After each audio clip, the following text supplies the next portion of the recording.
This is, New York. We got a lot of clients in this area. We actually had one of these seminars in Phoenix. We had like 700 people in Phoenix. But anyway, thanks to my brother for introducing me. Some of you might have known about my brother from, there was a recent article about chronologizing his troubles living in Brooklyn. And for those of you who are concerned about my brother's position, you'll be happy to know that he did buy that condo and he will be having a dishwasher. So he's not going to be washing his dishes by hand much longer. Actually, someday I was speaking at an event in the city, and someone came up to me and thought that I was my brother, because they said, I read about your predicament there. And I said, no, you're talking about my brother. But anyway, so I want to talk a little bit about where we are in the economy, and more important, what's going to happen in the years ahead. Because as my brother alluded to when he spoke, the conventional wisdom is that we dodged the bullet, boy. We could have had a real collapse. It might have been another depression. But we had Ben Bernanke on the job, and the Fed came in. In fact, there was one magazine that had a picture of Ben Bernanke on the cover as the hero. He saved us. Of course, we had stimulus under both Bush and Obama, and that this wise monetary fiscal stewardship of the economy resulted in us narrowly missing what could have been this huge collapse. Fortunately, we missed it. The worst is behind us. The economy is now growing once again, maybe not as rapidly as we would like, but that's because of the severity of the problems. But we're going to see this recovery. It's the equivalent of happy days are here again, just not quite as happy as we'd like. But don't worry, if we keep on this course, things will get much better. That is the view. That is the conventional view that is out there, and it's completely wrong. And it's the same view, or the same people that hold that view are the same people that thought everything was great right up until the point that the economy went off the edge of a cliff. And I think the reason that the establishment, whether it's the establishment on Wall Street, in academia, in Washington, the reason that they don't understand the severity of the problems now is because they didn't understand the problem back then. And since they didn't understand the actual nature of the problem, they're under the false impression that the cures worked. What they don't understand is that the cure has merely exacerbated the very problems that caused the collapse in the first place. The problems that they don't understand. See, if you look at the conventional wisdom, even Ben Bernanke's, one of his lectures that he gave over in George Washington University, if you want to see my response to it, I went down to Washington and I gave a lecture there at the Reason Foundation headquarters, and it's on the internet so you can see my attempt to set the record straight. But one of the things that Ben Bernanke said the problem is today is that people are just not borrowing and spending as much as they were before the crisis. So he thinks the solution is just to get people to borrow and spend like they did before. But that was the problem. The problem was people were borrowing and spending too much. We had a debt crisis. So the fact that people are spending and borrowing less, that's a good thing. We don't want to go back to the reckless borrowing and spending that we had just before the financial crisis. Yet that seems to be the policy goal of the Federal Reserve, to recreate the very conditions that led to the crisis in the first place. And of course, a lot of economists will look at reasons why Americans aren't spending. And there are, the reasons why they're not spending are pretty clear, even to Keynesians. They'll say, well, Americans don't have all the home equity they used to have. They no longer have the jobs they used to have. We have a lot more Americans who are unemployed. They're spending more money for gas. They're spending more money for food. So they don't have the extra money to go out and buy stuff. They're broke. And that's all true. But the government solution, the Keynesian solution is, well, if the people are too broke to spend, and the economy, as we all know, is based on spending, if the people can't spend, well, the government has to spend for them. The government needs to replace the demand that has been lost in the private sector. And so by government spending, that's going to create all this demand, and that is what is going to grow this economy. And so that is the current policy. But wait a minute. Nobody stops to think, if the people are not spending because they're broke, how can the government spend? Because the government has no money. All the government can do is take money from the people. Well, how do you take money from people who are already broke? Now, I guess the government can go out and borrow money and spend it, but borrow from whom, and who stands behind those loans? Because after all, the government's ability to repay its loans rests on its ability to tax the very people who are too broke to spend right now. See, the fact of the matter is Americans are broke, and the solution is not for the government to drag them deeper into debt so that they're even more broke. The solution is that Americans have to stop spending, and they have to stop consuming, they have to start saving, they have to underconsume, they have to invest so we can produce more, and the government, by running these huge deficits, gets in the way of that process. The government is preventing the economy from healing. See, the underlying problems in the U.S. economy that were at the heart of the housing bubble and the financial crisis and all the troubles that we have is that we spend too much. We consume too much, which means we don't produce enough, we don't save enough. And what is the source of these macro imbalances? The source is the Federal Reserve. It is interest rates that are the problem. The problem is interest rates are too low. They've been too low for years. And what does that do? What is the effect of interest rates being too low? Well, it's obvious what the effect is. We can observe the effect all around us. If interest rates are too low, people aren't going to want to save. Why should I save when I hardly get paid to save? Why should I save money when the real inflation rate is higher than the interest? So if I save money, by the time I go to spend it, it's worth less than when I saved it. So if interest rates are very low, it sends a signal to savers, don't save. On the other side, if interest rates are really low, people want to borrow. Hey, it's cheap, why not borrow? Because I can pay it back in depreciated currency. The lower the interest rates, the cheaper it is to borrow. The more people want to borrow. The more the government borrows. I mean, why is it that we have these enormous budget deficits? How is it that the government can spend $1.40 for every dollar it collects in taxes? Because the interest rates are so low. How can the government finance a $14-15 trillion national debt? Because the interest rates are so low. Could the government operate with all this debt if interest rates were higher? Not a chance. Now the federal government, the Federal Reserve, is trying to perpetuate this phony economy through artificially low interest rates. And the result is that our economy is all messed up. All the resources, land, labor, capital, they're all misallocated. They're where they would not be if we had a market rate of interest. See, in a market economy, which is the type of economy we're supposed to have, prices are set in the market. The government doesn't just fix a price by executive decree. The market sets a price, and that's a function of supply and demand, and that gives you a real market clearing price. Well, we don't have that with interest rates. We determine interest rates in America, the way the old Soviet Union used to determine the price of bread. We just make it up.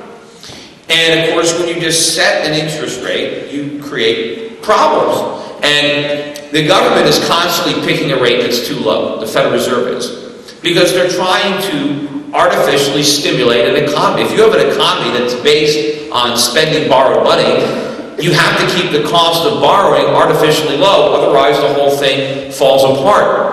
And to me, I think that the Federal Reserve's mission seems to be just to re-elect every incumbent administration. No matter whether it's a Democrat or a Republican, their job is to get them re-elected. And the way politicians get re-elected is if the voters think things are good. And so you never want to tell them any bad news. You never want to tell them that the economy is sick and this is the bitter tasting medicine that you have to swallow to get better. No politician wants to have to run on that platform. They want to say everything is great. They want to continue this high feeling even if it's not warranted. So they want to pass out the goodies. They want to pass out drugs so that no one has to come off this stimulus high. So If you look back at the situation as it exists now and think, well, how did we get here? The financial crisis that resulted from the bursting of the housing bubble was purely the consequence of government stimulus. The idea that we need to stimulate our way out of this crisis is backwards. We stimulated our way into the crisis. The stimulus is the source of our problems. You see, when George Bush was elected president in 2008, W. Bush, he inherited a situation similar, but of a lesser magnitude than the one that Obama inherited from him. See, he walked into a situation where a phony economic boom centered around the stock market, and in particular the technology market and internet, had created a false prosperity during the Clinton years, particularly the second term of Clinton.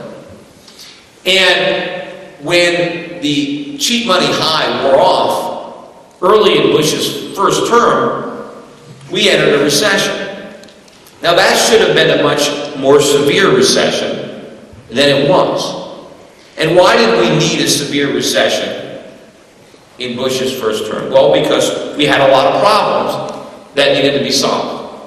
See, the problems come in the boom. So during the boom, because the Fed had interest rates too low in the 1990s, and they weren't as low as they are now, but they were too low.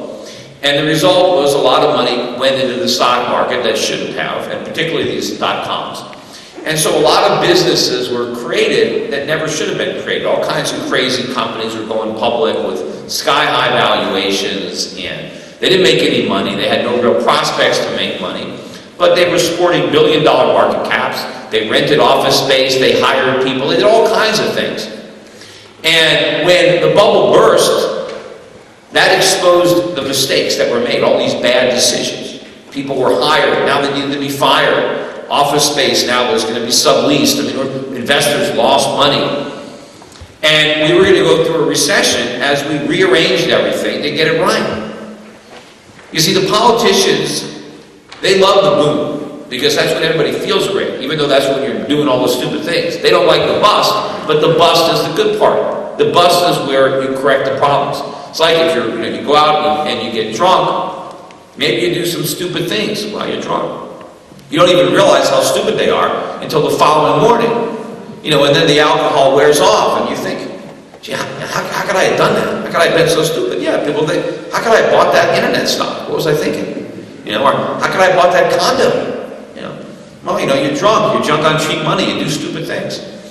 We right the situation, we correct the mistakes during the bust. Politicians don't like it. I mean, it's not popular to have a bust and to have to lose money and to have to admit that you made some bad decisions. People lose jobs. I mean, eventually they'll get different jobs that are more viable to the economy, but it doesn't feel good to the person losing that job. He's not likely to re-elect or vote for the incumbent who he might blame for his bad circumstances.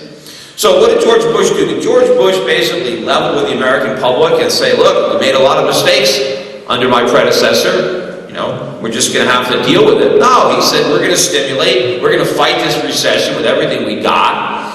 And so we had some budget deficits, and the Fed lowered interest rates down to 1%.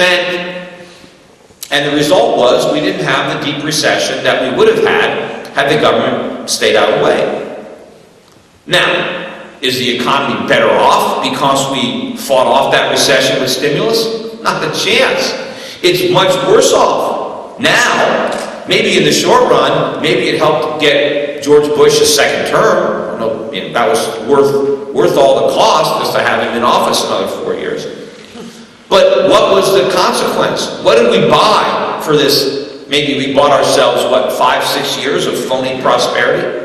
What was the consequence? The consequence was the housing bubble. That's what we got. That's what we got from 1% interest rates. Ben Bernanke claims that the cheap money that was coming from the Fed had nothing to do with the housing bubble. He says it was pure random coincidence that we had this record low interest rates and people decided to borrow all that money and use it to buy houses. I mean, doesn't he realize that the whole subprime market was built on teaser rates? and that was all a gift from the Fed, that the whole idea about an adjustable rate mortgage meant that you got low rates initially. Where did those low rates come from? They didn't come from the market, they came from the Federal Reserve. Without the Fed, there's no housing bubble, pure and simple.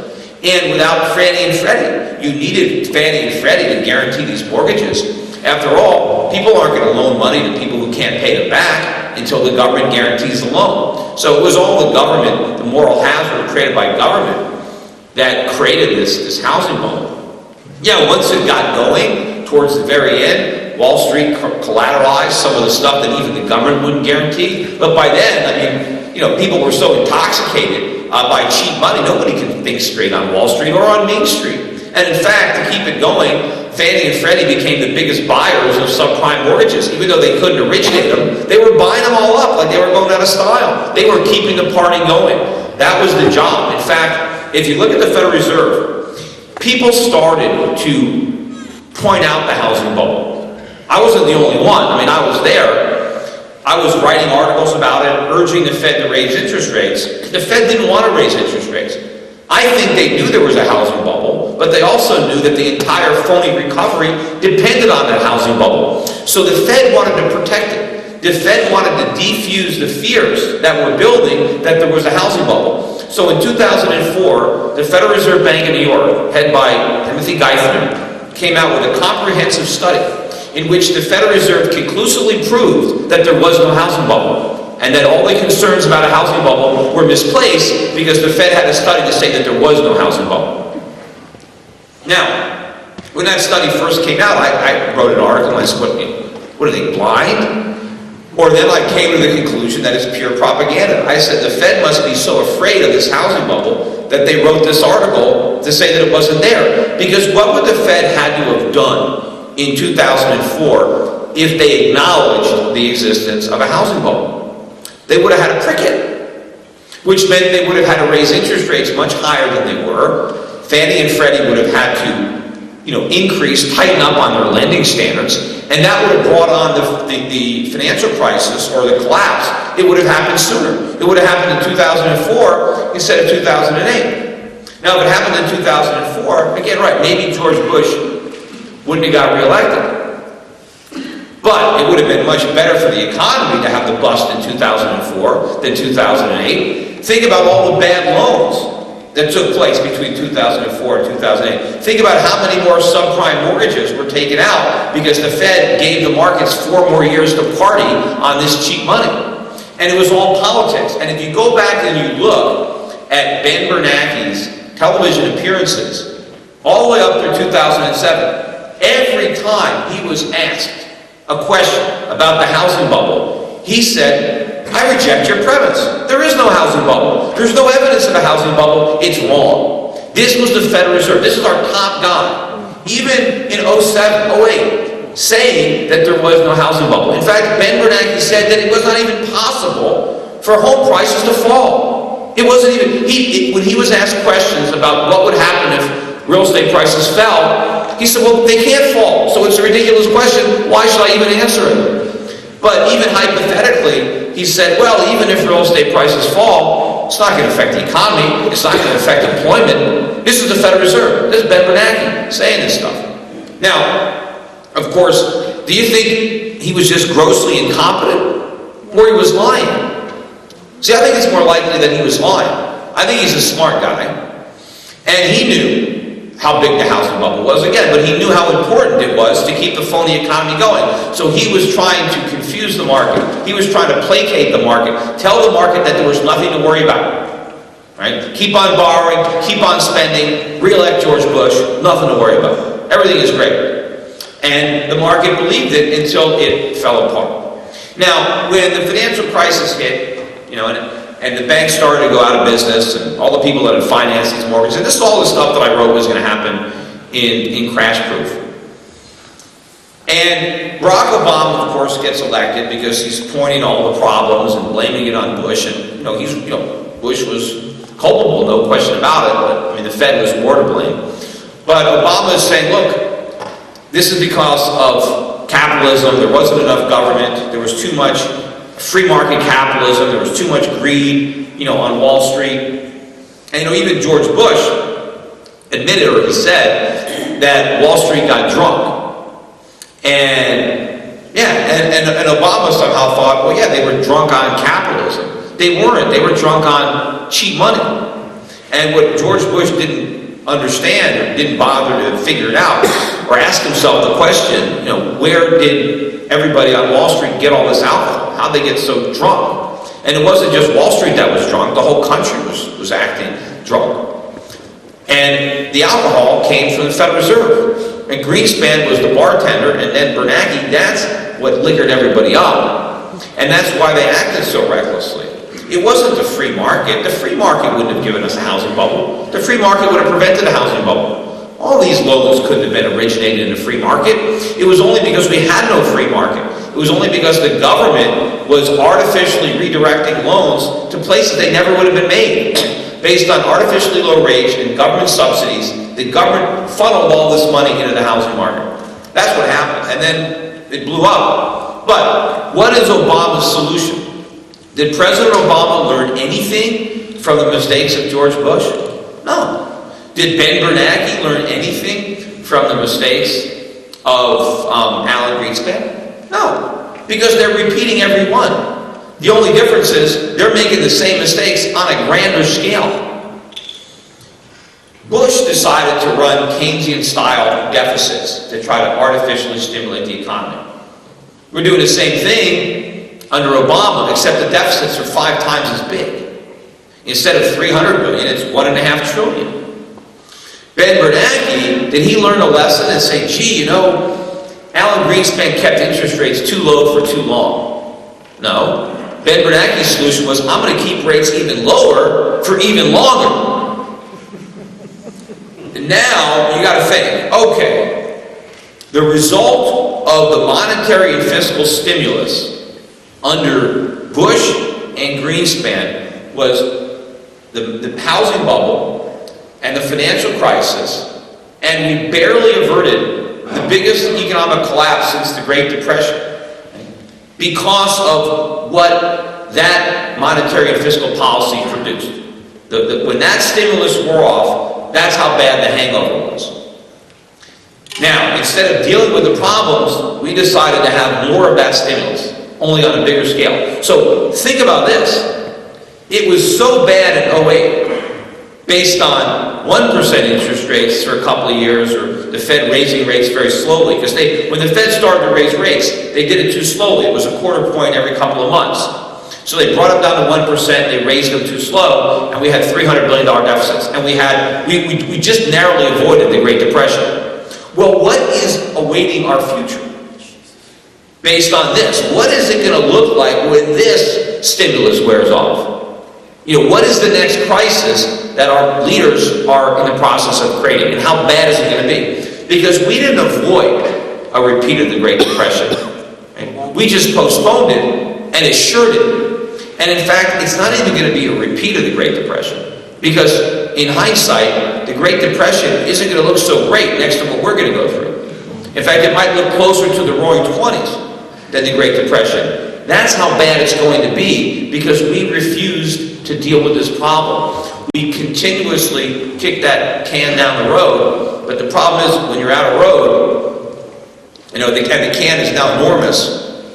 Right? What happens? Nothing. You've got to deal with that can, and that's where the next crisis is coming.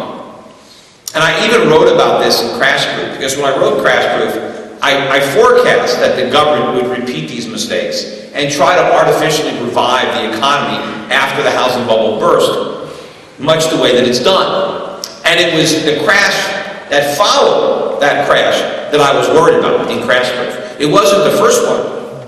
It was the next one, which is the one that's coming and which is the subject of the new book.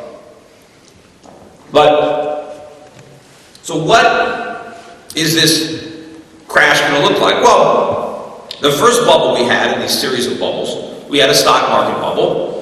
Too much cheap money from the Fed went into the stock market. You saw the consequence there, all these crazy startups, and that bubble burst, and then the money went into the housing market.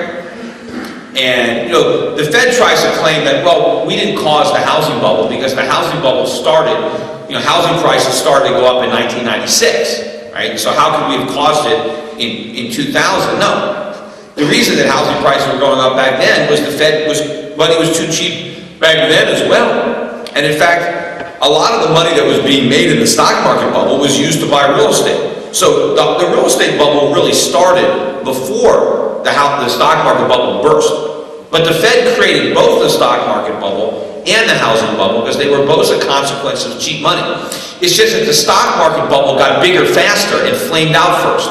And when the stock market bubble burst, a lot of that speculation flowed into the yet-to-burst real estate bubble that only got a lot bigger based on all the fuel that the Fed threw on the real estate market after the stock market bubble burst. And maybe the Fed's intention was to try to revive the stock market, but what it really revived or threw gasoline on the flames of the housing bubble. So the second bubble was in housing. All that cheap money went into real estate. Where is this bubble now? Where is all this cheap money that the Fed is creating going? What is the bubble that is being created right now? Well, I call it the government bubble. That's where it's going. The money is going to the government. The government is spending a tremendous amount of money. I mean, the government budget now is almost $4 trillion a year. It's an enormous amount of government spending. Where's it getting the money? From the Federal Reserve. In fact, the government's even cut taxes. They cut payroll taxes. Social Security now pays out more in benefits than it collects in taxes. I mean, where's all this money coming from? It's coming from the Fed. The Fed has enabled tax cuts and massive increases in government spending. You can see the bubble in the bond market. I mean, the number of outstanding Treasury bonds has exploded, yet the prices are still sky high. People are buying 10-year government bonds and accepting a coupon of 1.8. The inflation rate is twice that, even the inflation rate that the government admits to. Forget about what it actually is. Nobody would buy these bonds. I mean, this obviously is a bubble. Who's buying them? Central banks. Central banks all around the world, and in particular, the U.S. Central Bank. The Federal Reserve now has been buying, I think, 90% of all the long-term treasuries that are sold. Take the Fed out of the market, what happens to price? Price collapses.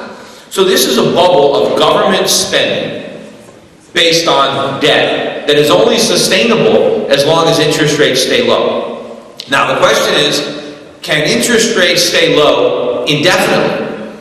Because there's a lot of people that think they can. See, they're the same people that thought real estate prices would rise indefinitely. See, the problem's going to happen when interest rates start to rise. People think that the U.S. economy is recovering. Well, if it's recovering, why are interest rates still zero? If it really is recovering, how can we need the economy on life support? See, there are people who have said, to look at the 0% interest rates, and they say they're the equivalent of a training wheel, that the economy needed the training wheels until it got going on its own, and they don't understand why the Fed won't remove those training wheels, because after all, the economy seems to be motoring along well. Why do we need the training wheels? See, I think the Fed is not taking those training wheels off because they understand that they're not the training wheels, they are the only wheels. And if you take away the stimulus, right, the bike is going to fall over because it can't run without wheels. That being said, we better take those training wheels off, even if it means the bike falls over, because if we keep the training wheels on, we're about to go over the edge of a cliff.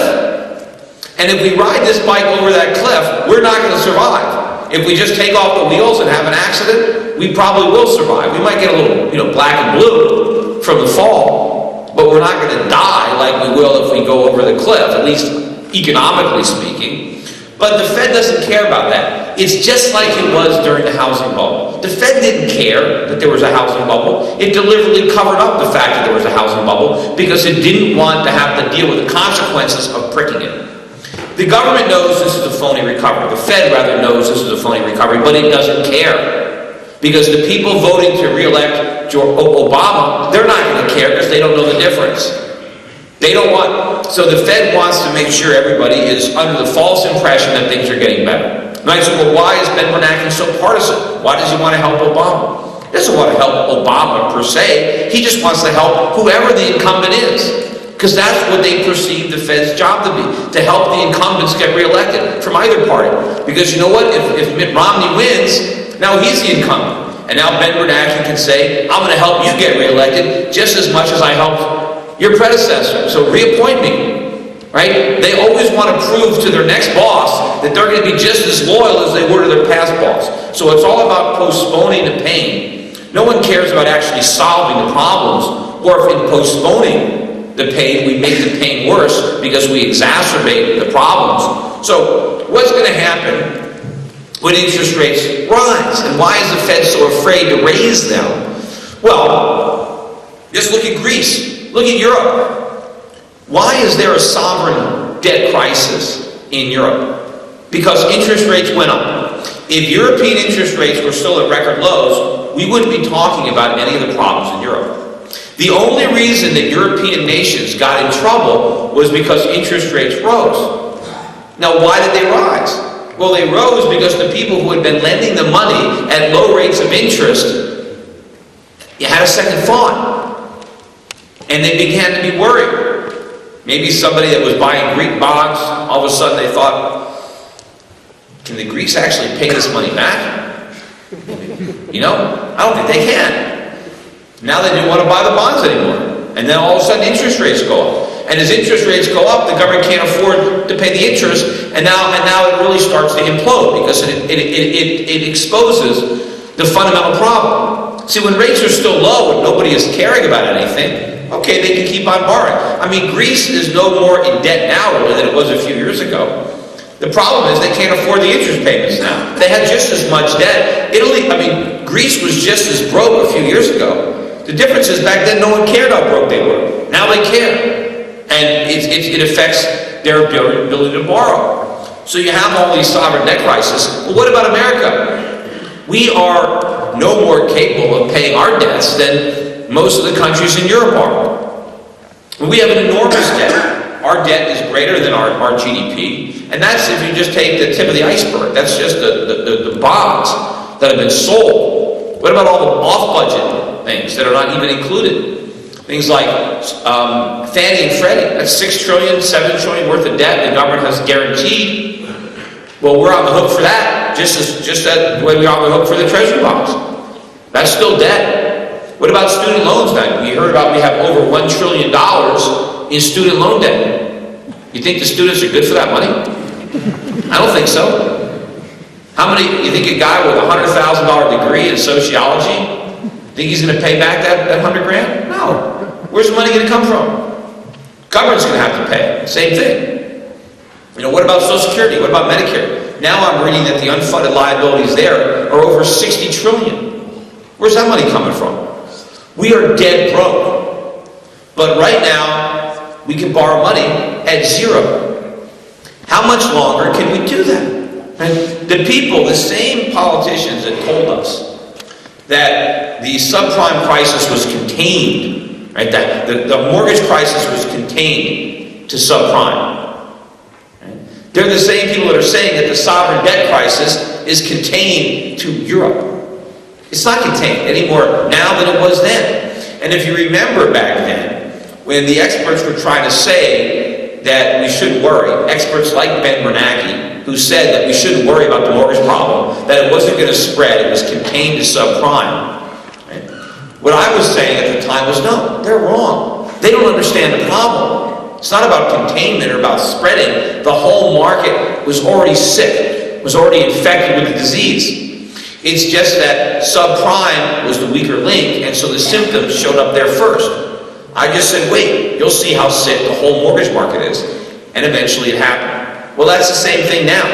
It's not about will the problems in Europe spread to America. America is actually sicker than Europe. But we're starting off, you know, we've got a lot more slack. I mean, and the difference is we got a printing press. I think that's the only difference.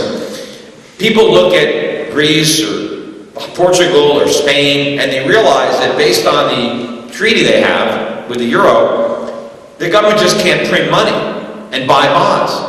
And as a result, they actually have to sell these bonds to a willing buyer. And they're having their problem because rates are going up. The idea is that, well, America isn't in that predicament because we could just print money. The Fed can just print money and buy the bonds that nobody wants. And so therefore it's no problem. We will never have to default. Well, we might not default in the standard definition, But if we end up printing a bunch of money to buy bonds that nobody wants, we will end up defaulting through inflation. From our creditor's perspective, it's the same thing. Either under default, you don't get your money back at all, or you get back a percentage of your money. Like in Greece, they did a 50% haircut on Greek bonds. Now, I don't think the haircut is over. I think by the end of the day, they're going to get a crew cut on those bonds. And, maybe they'll get 10 cents on the dollar. I don't know.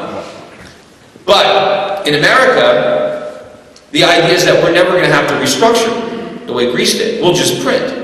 Well, let's say we did a restructuring and we imposed a 50% haircut on our creditors. They would only get back 50 cents on the dollar. But what if we don't do that? What if we just print so much money that the dollar loses 90% of its purchasing power? That's worse. You get all your money back, but you can only buy 10% of what you could when you made the loan. That's a lot worse than getting half your money back where the money maintains its value.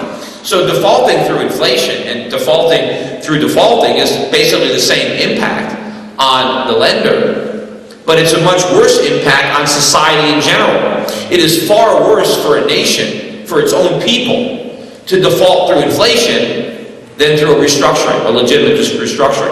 And unfortunately, it's the latter. It's the inflationary default that we're probably looking at, and that is even worse. And how are these forces going to come into play? Well, at some point in the not-too-distant future, there will be pressure on the Fed to raise rates.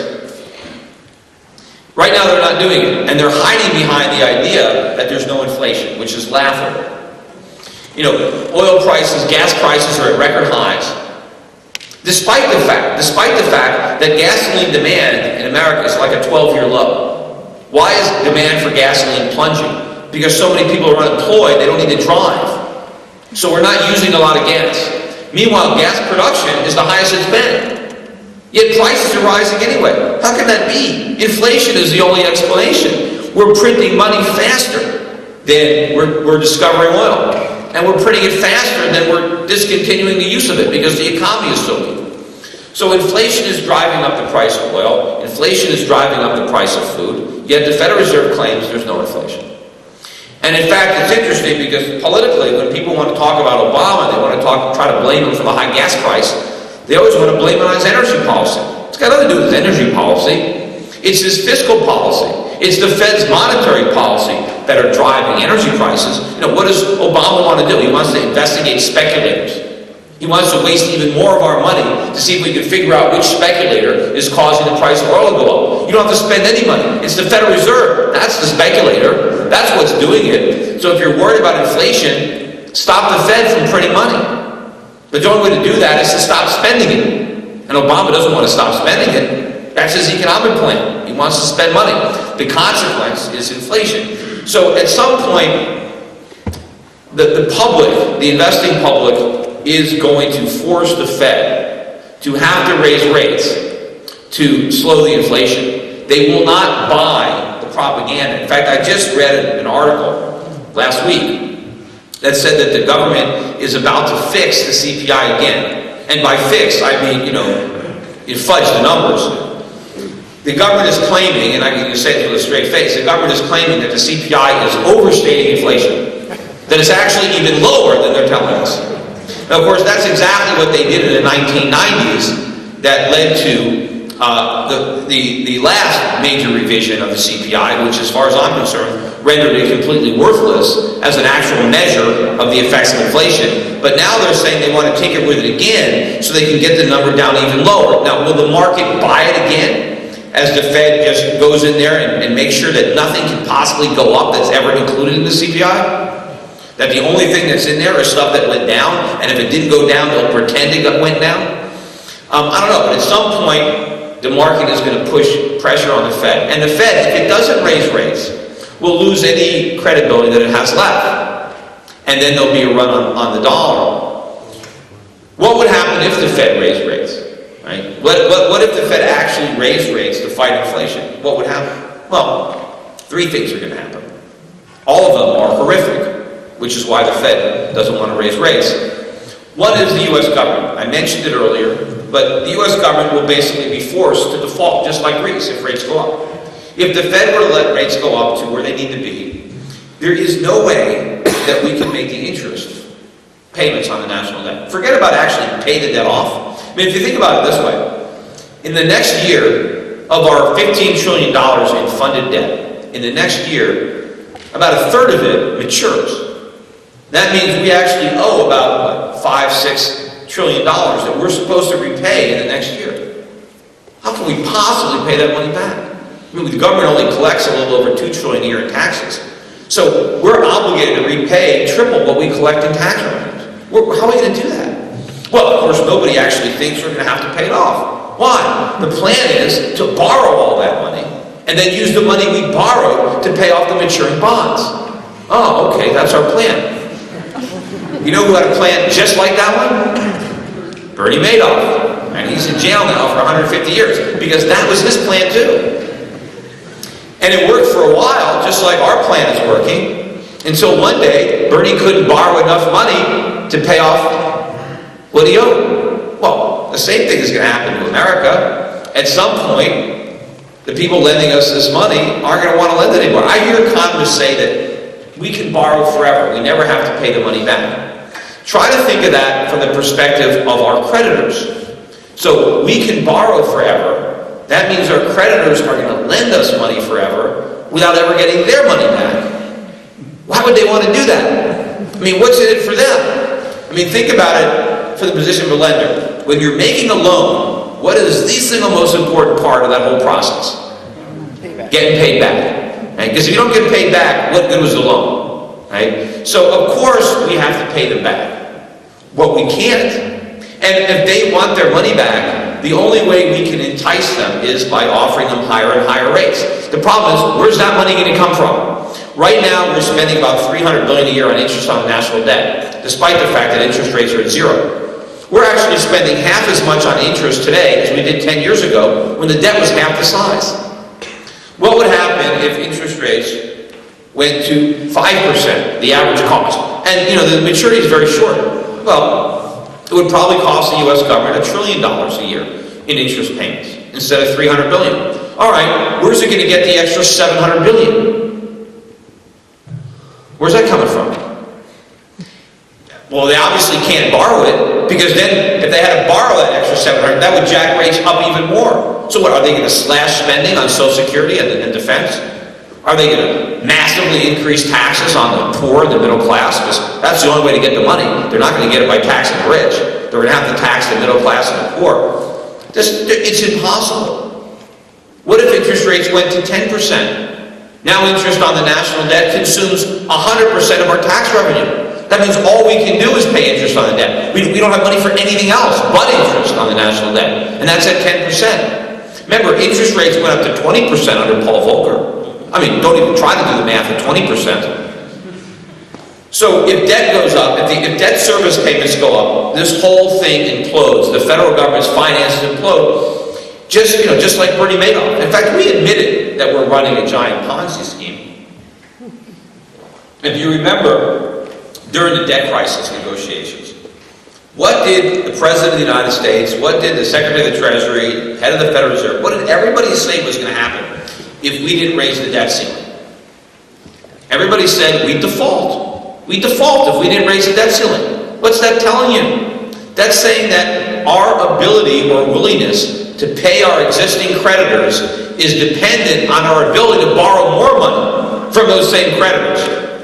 But if we can't go into debt, the party's over, we default. No, they didn't say, oh, if we don't raise the debt ceiling, we're going to slash government spending, we're going to have an across-the-board cut in federal pay, and federal pensions, and Social Security benefits. We're going to make sure we have money to pay our bondholders. They didn't say that. Or they didn't say we're going to have an emergency supplemental increase in federal tax withholding rates so we can get extra tax revenue so that we can pay off our bondholders. No.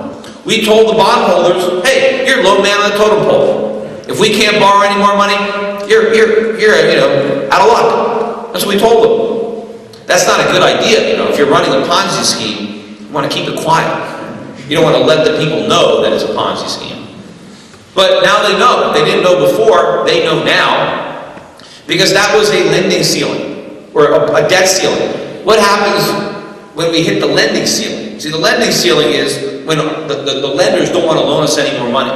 They have enough treasuries, thank you, I don't want any more, so just let me have my money when my bond matures. Right? That's a lending ceiling. Well, we're going to default. We've already established that. That's the fact.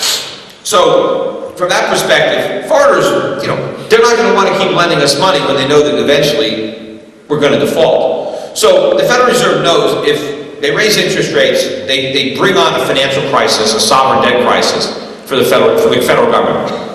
Not only the federal government, what about the states? A lot of the states will be bankrupted if interest rates go up.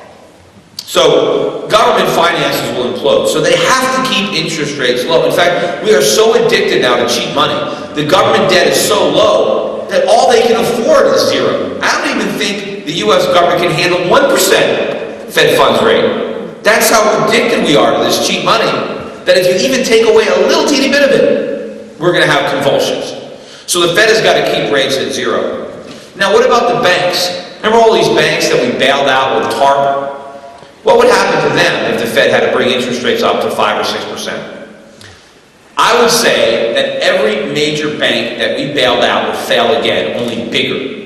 Citigroup, B of A, JP Morgan, Morgan Stanley would collapse if interest rates went up. In fact, I think the Federal Reserve is so petrified that banks would collapse when interest rates went up, that when it deliberately gave the banks stress tests to pass, the one thing it didn't ask them to calculate was rising interest rates. They basically said, we want the banks to run these stress tests on what would happen if the stock market collapsed. Okay, but that already happened. All right, well, run a test anyway. Then they said, we want you to test your balance sheets for a real estate market collapse. All right, but didn't that just happen? I mean, why are we testing the things that have already happened? Why don't we look into the future and try to figure out what else might go wrong and then test that? Because the one bubble that is yet to burst is the bond market bubble. So why did the Fed say, do a stress test on a bursting of the bond market bubble? Because they knew all the banks would fail that test. In fact, if you look at the stress tests that the banks were given, under all scenarios, 10-year yields stay below 2%. What kind of stress is that? What if they were at 10%? What if they were at 20%? Crunch those numbers. See how the banks survive that. You know how the banks are making money right now? They borrow from the Fed at practically nothing, and then they loan to the government. They buy treasuries, they buy mortgages, right? And they live off the spread. And they lever it up. What happens if the source of the funds goes from quarter basis, 25 basis points, 30, whatever they're, 50 basis points to 5% or 6%? Well, all their cash flow turns negative. If you're collecting 3% on a treasury, that's great when I'm paying 0.25% to borrow the money. But what if I'm paying 5% to borrow the money? 5 is bigger than 3. That's a big loss, especially when you're levered up. And what about my balance sheet? I got this 10-year treasury that's yielding 3%, but the brand new ones are yielding 5%. So what's mine worth? 70 cents on the dollar? 60 cents on the dollar? And what about my mortgages?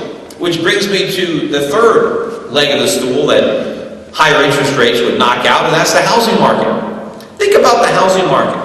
It's on life support. Prices are still going down, despite the lowest interest rates, mortgage interest rates in history. Ever. And if you actually adjust for inflation, the mortgage rates are negative. They're negative.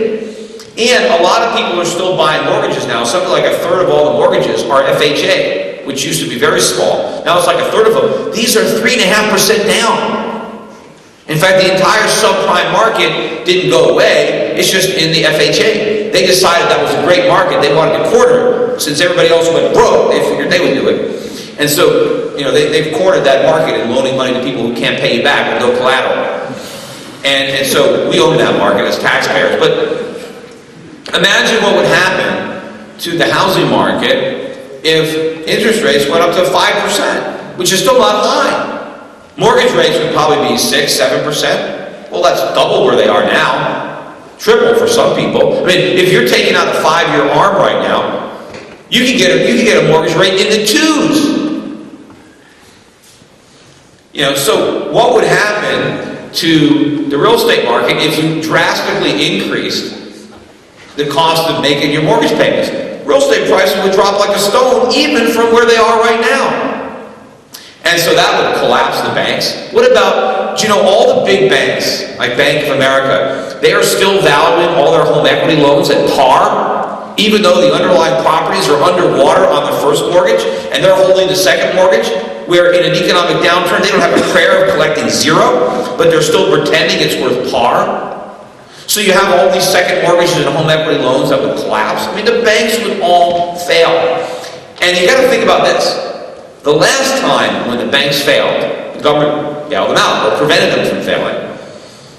And so the bondholders didn't lose any money, and more importantly, the depositors didn't lose any money. What would happen to a bank collapse where the Fed was tightening and not easing, right? Because the Fed can only bail out the banks if it's easing. But if it's in tightening mode, because there's inflation and they're having to tighten and the banks fail, the Fed can't bail them out. The government can't bail them out. The government needs a bailout itself. The government is broke. The government can't sell its own bonds, let alone bail out the banks. So if there's no bailout, not only do the banks fail, not only do the bondholders lose money, but the depositors lose money. Imagine that. The depositors would lose money because the FDIC would fail too. And without the Fed to replenish the FDIC, there is no FDIC.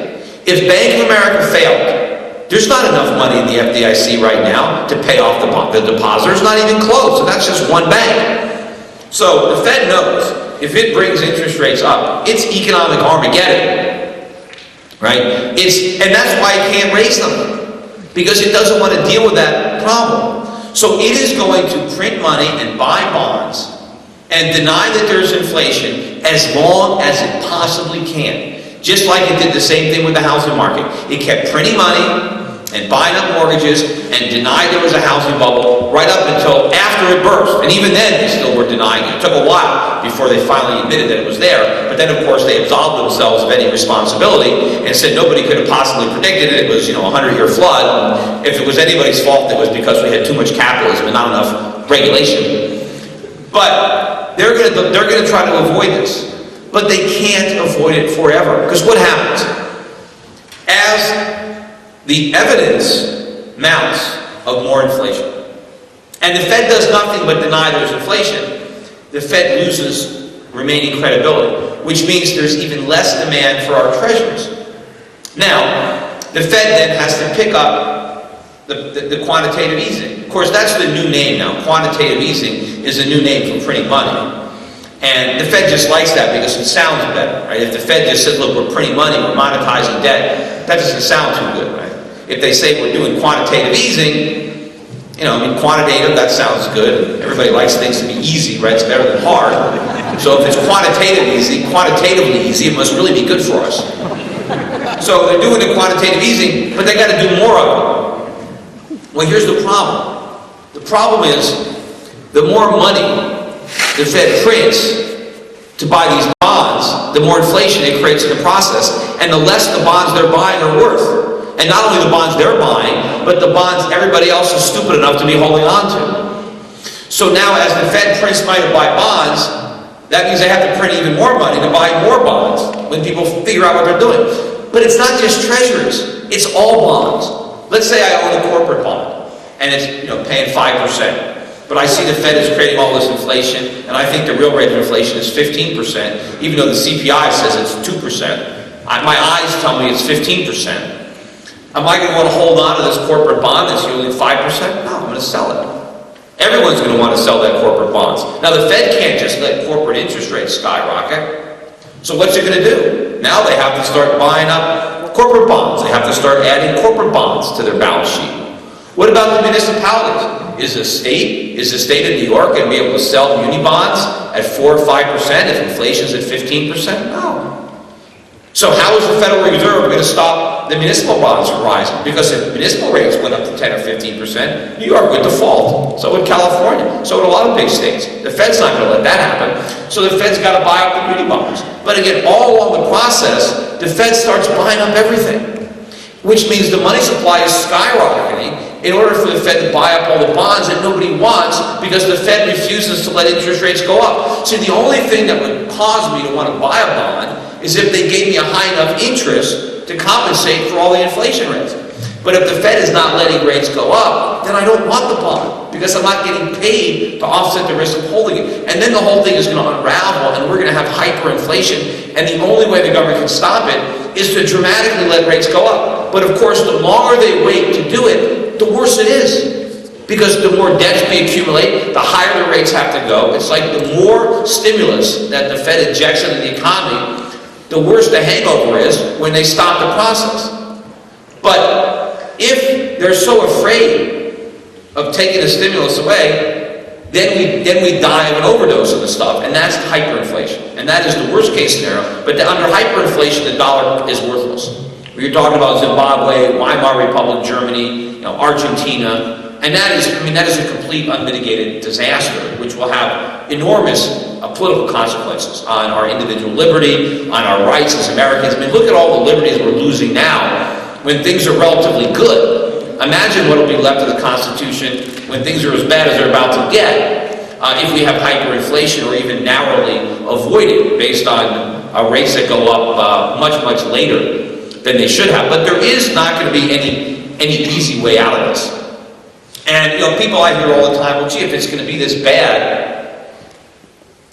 it's going to take the whole world down. Right? I mean, you're telling me, well, let's invest abroad. If we have this collapse in America, it's going to bring down the entire planet. Well, a lot of people still haven't figured out that the problem for the global economy is not the collapse of the American economy, it's the postponement of that collapse. What is hurting the global economy is trying to prop up the U.S. economy. Because we are exporting all these costs to our trading partners. America lives beyond its means. Why? Because there's a whole bunch of people that live beneath their means. You have a lot of people in other countries that are making all the products that we consume, that are saving all the money that we borrow. Our short-term gain is their short-term loss. Because we're enjoying the fruits of their labor. And I hear people all the time, well, China needs America because they need all the jobs. What do they need the jobs for? If we get all the stuff, what good are the jobs? I mean, if that's the way you think, then you should have said that the emancipation of the slaves during the Civil War was a bad deal for the slaves because they were all unemployed. Yeah, at least under slavery they had jobs. They should have been glad they had full employment, right? There was full employment among the slaves. Well, the problem wasn't that they had a job.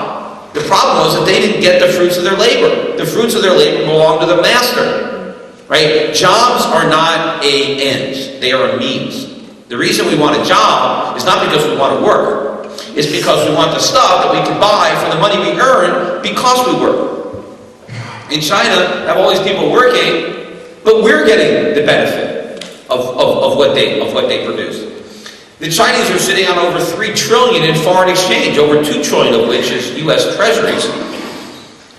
The argument is, well, if we stop buying, China's economy implodes, their factories shut down, all their people are out of jobs. That's nonsense.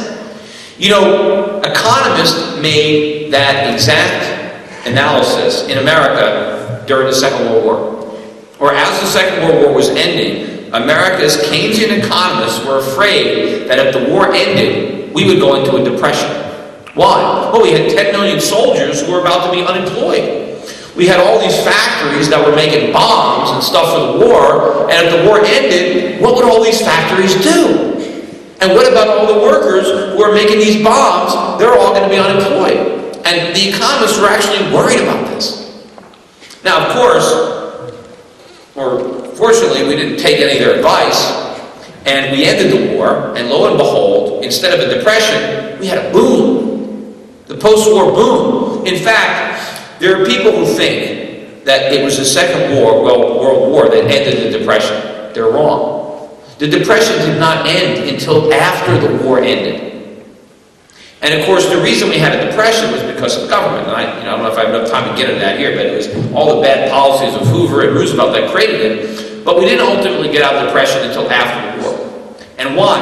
It was because government spending collapsed after the war, and taxes were cut significantly, and it was a reduction of the size of government that unleashed the free market forces that gave us that post-war boom. But what happened to the 10 million soldiers that lost their jobs killing people? Well, they found jobs doing stuff that, that didn't kill people. And lo and behold, we were better off as a society because our young men weren't using their labor to fight in foreign shores. They were using their labor back here to make things that we all enjoyed. And what about all the factories that were for producing bombs? Well, they started producing things that didn't explode. And those are the things that we really want. Instead of making tanks, they made automobiles. And instead of making jet fighters, they made commercial aircraft. They made more washing machines, more dishwashers, more vacuum cleaners, things that made our lives better. Televisions, radios, whatever it was. We started making it. In fact, we started making so many of them. We had huge surpluses. We exported them all around the world. But we had a boom because we retooled. The same thing is going to happen in countries like China. And people think that Americans are unique in our ability to want things, our demand or our desire. I brought my 9-year-old son here with me. I don't have to stimulate his demand. Take him into a toy store, he wants everything. I want that, I want this, give me that. You don't need any stimulus. Demand is infinite. Everybody wants stuff. The people in China are no different. They want all the things that we want. You would think that there's somebody in China who's on a production line, and let's say he's making a washing machine for clothing, and he's working on it all day long. He does nothing but make washing machines. And you think he's thinking in his head, why do the Americans want these things? Don't they realize you can wash your clothes by hand?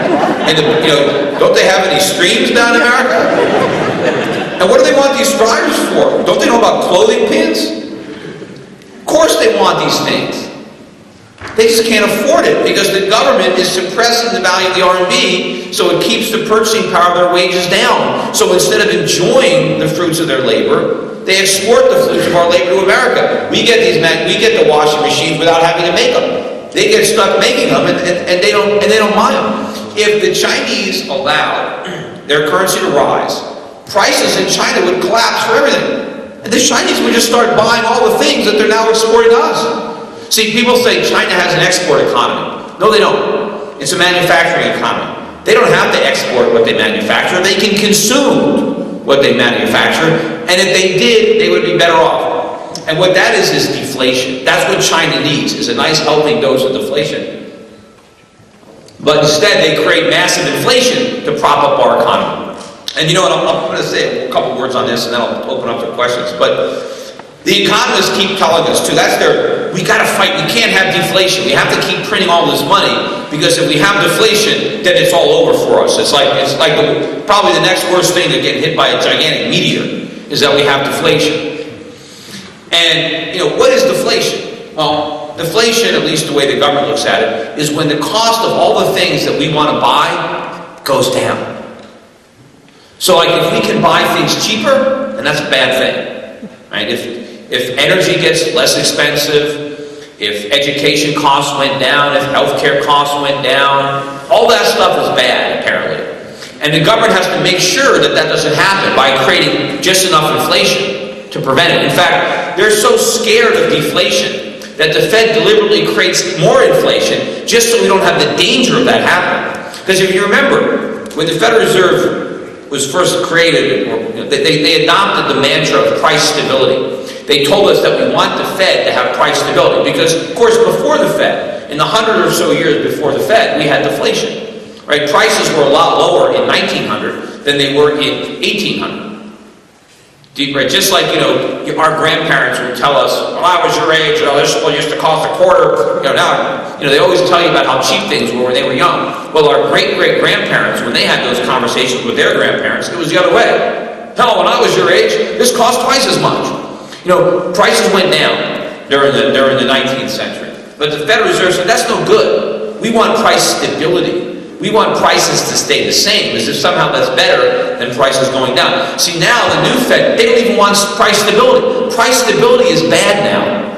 And why is price stability bad? Because we're too close, there's too much danger that prices might actually fall. So we don't want stable prices. Now the goal of the Fed is rising prices. Now, think about this. Think about how much prices went up when the Fed goal was stability. Imagine how much more they're going to go up now when that's the policy. Right? I mean, since the Federal Reserve was created, the dollar has lost better than 95% of its purchasing power, when the goal was stable purchasing power. Think of how much it's going to lose when the goal is to make it lose purchasing power. But coming back to this whole concept of deflation, why is that bad? Right? I mean, why are costs going down bad? Well, the government tells us that, well, it's bad because if the price goes down, nobody will buy. See, demand will go away. No one's going to buy a product if they think that they might be able to buy it cheaper a year from now. Okay, well then why does anybody buy a cell phone? Why does anybody buy a computer? Why does anybody buy a television set? They go down every year. So, what happens in the world doesn't back up that theory. In fact, anybody who owns a small retail store knows that's not true. If you have a bunch of stuff and you want to sell it really quick, what do? They have a sale. What's a sale? That means when you lower the price. So you lower the price, and that means people want to buy even more. Right? If they had a sale where they said, hey, a sale today, 10% more, how many people are going to show up for that sale? It's lower prices that makes people want to buy. It's the exact opposite of what the government says. I mean, the first cell phone, if you remember the first cell phones, I think they probably were about $2,500, $3,000 a piece. They were pretty big. They were like this, once you can travel. How many people bought those things? A few rich people bought them as a novelty, because, they didn't even work there weren't places you could even use them, and it cost a fortune to even use it. It was more of a conversation piece for the rich guy. Hey, look, I got a phone here. Look, I can do it. I can make a call. But what is it that created all the demand? Because now everybody's got cell phones. Kids in junior high school, elementary school have cell phones. Why do we all have cell phones? Because they're so cheap. Why did they get cheap? Because the prices went down. It was the falling prices that created all the demand. Imagine if the first cell phone was the cheapest cell phone. Would anybody have one today? And that's the same thing for television sets or radios. They start off cheap, and they start off expensive, and they get cheap. And the process is deflation, right? It's prices coming down. So prices coming down is a great thing, but the government has convinced us that it's a lousy thing. Well, when we have deflation in Japan, in China, all of a sudden the Chinese are going to buy all sorts of stuff that they can't afford now. They're going to buy the washing machines, the dryers. They're going to buy the cars. They're going to buy all the things that they're shipping to us. You know what that means? They're going to buy a lot more gasoline too, because when they start buying more cars, they're going to need more gas. And of course, gas is going to get cheaper too. When the Chinese currency goes up in value, gas gets a lot cheaper for them. So does the steel that they need to make the cars. But of course, as everything gets less expensive for the Chinese, it gets more expensive for us. That's what's going to happen. See, we've been living in this fool's paradise. We've enjoyed this artificial standard of living that we're not entitled to based on our productivity. We're spending what everybody else produces. We're buying what they make. We're borrowing what they save. Our ride on the global gravy train is coming to an end. It's all possible because the dollar is the reserve currency, but it is impossible for the dollar to maintain that status. You can't be the reserve currency when you're printing money like crazy and have 0% interest rates. Right now, the dollar has bought some time because of Europe. It's kind of ironic that a lot of politicians are trying to blame our problems on Europe, kind of like a scapegoat. Oh, well, we'd have a better recovery, but Europe is dragging us down. It's actually the opposite. We are benefiting from the European fears right now. The worst thing that can happen to the U.S. economy, if you want to maintain this phony recovery, the worst thing would be that Europe solves their problems. We couldn't possibly survive that. Because people are so worried about Europe, they're buying treasuries. They're buying dollars. So that's helping to keep the interest rates low. That's helping to keep consumer prices much lower. I mean, imagine how expensive oil would be if the euro was at 150 instead of 130, or 170, or $2, or other currencies were rising. So right now, that's the best thing we got going for us, is that people think Europe is in even worse shape. The truth is, Europe is not in worse shape. They're in better shape. People just haven't figured that out yet, because we haven't been forced to deal with the crisis yet, but we will. But when this happens, and I think when the dollar collapses, there's going to be a massive change in the global hierarchy, in purchasing power. A lot of these emerging economies that have been producing everything and saving, they're going to see massive increases in their relative standards of living, their consumption, and there's going to be a lot of money to be made there for people who are positioned properly. You want to be invested in the countries that are going to gain what we lose. You want to own the currencies that are going to gain the purchasing power that the dollar loses. See, everything that's produced is still going to be produced. The factories are still there. The consumer goods are going to keep on coming. The only question is, who gets them? Who's going to get to enjoy them? See, right now it's America. We buy a disproportionate percentage of all that stuff. That's going to change. We're going to buy a lot less of it. Americans are going to be much poorer than they are today. Other people are going to be richer. Now, over time, yes, standard of living could rise for everybody, but on a relative basis, America is going to see a sharp reduction in its standard of living relative to standards of living of other people in other countries. And the key is to recognize that shift and just make sure that your assets and your investments reflect the world the way it's going to look, not the way it looks now or the way it looked in the past. And that's owning the right currencies, owning the right stocks, making sure that you don't have a lot of US dollars. I mean, the bond bubble is this last bubble to burst. The bond bubble and the dollar bubble are pretty much one and the same. They're almost mirror images of each other, because when the dollar collapses, it's still bonds, because all bonds are future promises to pay you dollars. And so the only thing worse, I think, than having a dollar today is having the promise to be paid a dollar in the future, because the future dollar will be worth a lot less. So you don't want to own dollars. You don't want to own, I think most U.S. assets are going to be too risky to own, even real things, because on a relative basis, you'd still be better off if you own those assets abroad. And I think the last thing I'm going to say, and I'm going to open up for questions, is the other part that really scares me about all this is the politics. Because the government was very successful, at least thus far, when everything collapsed in 2008. The government was successful in blaming capitalism, blaming greed, a lack of regulation. And so we got more government, more regulation, we gave the Fed even more power, and as a result, this power is being used in an even more destructive manner than before. And the fear is, what's next? I mean, because this next crisis is going to be so much worse, what's going to happen? How much more power will be usurped by the government in the name of solving problems that government created? Or is there a way that we can finally hold the government accountable for these disasters, and to actually have solutions that will work, to actually cage government, shrink government, and roll back all these rules and regulations, get rid of a lot of this government spending, and unleash the free market forces that initially made the country so rich in the first place. I mean, we are in a gigantic ditch. We're never going to get out of it if we repeat the mistakes that placed us in it. I mean, we have to go back to the policies of the past that made us rich enough to afford to dig that ditch. So I don't know. I mean, I still have concerns. I have concerns over laws the government might pass. I mean, the government is already cracking down on Americans who put their money abroad. It's almost impossible now for American citizens to open foreign bank accounts. Foreign banks won't take us. They just have a new proposal. I don't know if it's passed yet, but that says if you owe back taxes, the IRS can take your passport, so you can't leave the country. That one it's in some transportation bill. I don't know if it's been passed yet, but it's probably sailing right through. They actually increased the cost.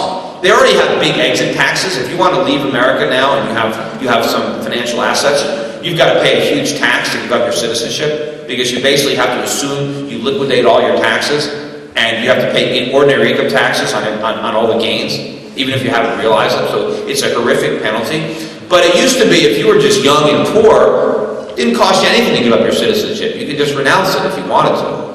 Now it costs you $500. There was a form that if you want to renounce your citizenship, you have to get a form. The form used to be free. Now it's the most expensive form they produce. It's like a $500 form to renounce your citizenship. Now, $500 might not sound like a lot. Well, it's a lot to some people, but it's not zero. And if they can make it $5,000, they can make it $5,000. They can make it $50,000. They can make it impossible for you to renounce your citizenship. And they can raise taxes so high, and they can make it impossible for you to leave. I mean, it's like they're building a wall. When I ran for Senate a couple of years ago, and the discussion used to come up about building a wall, you know, on our southern border to keep the Mexicans out. And I always said, I don't want to build that wall, because they'll use it to keep the Americans in. And this is what they're having. You know, as they turn up the heat, more regulation, more taxes, more inflation, the best and the brightest are going to want to leave. And, you know, instead of the government trying to figure out why the best and the brightest want out, right, they might just try to figure out ways to prevent them from leaving. I mean, the way it worked in the Soviet Union is, well, if they saw you trying to get out, they killed you, right? You know, is it going to get that bad? I mean, we had the Berlin Wall was there, right? That wall was there to keep people in. You know, are we going to do that? You know, that's, I tell people too, when they buy gold, we keep a lot of gold offshore. We have a lot of clients that keep gold in the Perth Mint, because maybe they might not say it's illegal to leave, they just might say it's illegal to leave with your gold. You can't take gold out of the country. You can't take foreign exchange out of the country. So you got to get that stuff out of the country now. Now it's hard. You can't open a foreign bank account. No one will take it. You can still store your gold offshore, but who knows? Maybe they'll make it so that you can't do that either.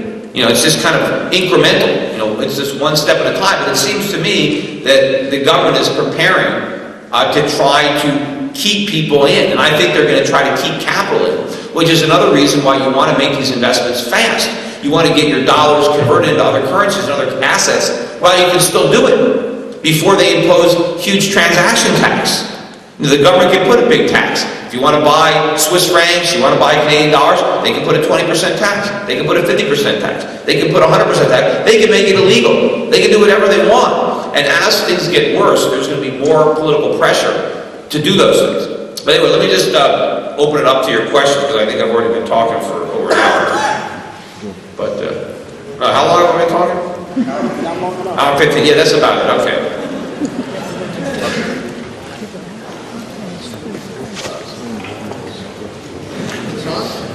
All right, so is there two microphones? I can't really see it. All right, so, well, I'll start on that line because it's longer. Okay. Check, it's on. Yes, I've been buying gold and silver for about a year now. My question is, the bull run in the late 70s with gold, when there was inflation, it was noticeable. I didn't went through that. Compared to the bull run today, where everybody seems to be selling their gold, I seem to be the only one buying it, but it is pretty damn expensive. And do you believe the market's manipulated? Because I hear a lot of that. Well, I mean, I don't know if it's manipulated. I mean, clearly, central banks want the price of gold to be down. The lower the better, because a rising gold price exposes that their monetary policy is too easy.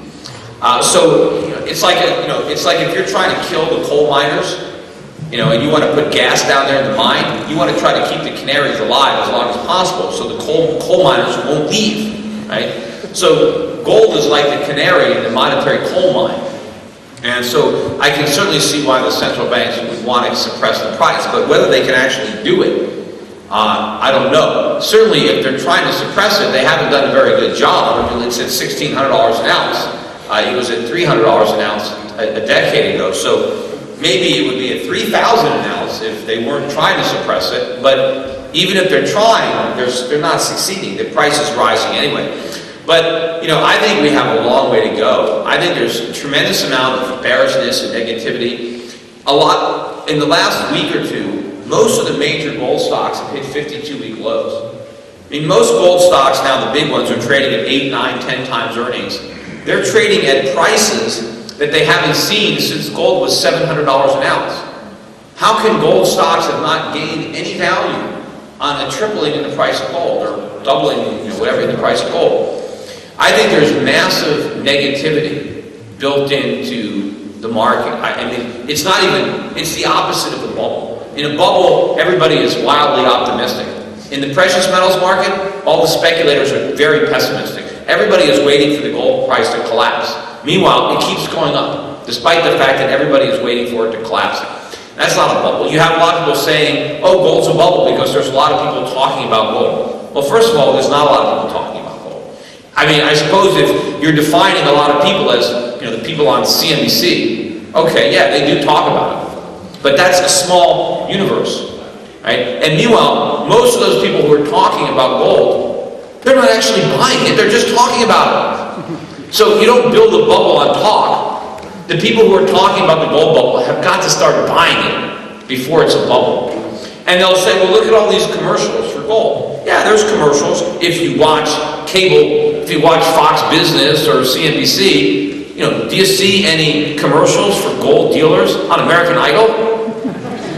The public is not buying gold. There's a small section of people who are buying, and they're getting ripped off. I mean, the only reason that companies like Goldline can afford to advertise is because they mark their gold up 70% or more.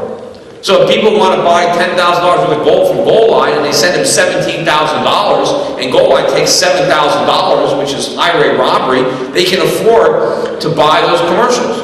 There are no legitimate firms advertising on television because they don't do enough volume to afford the ads.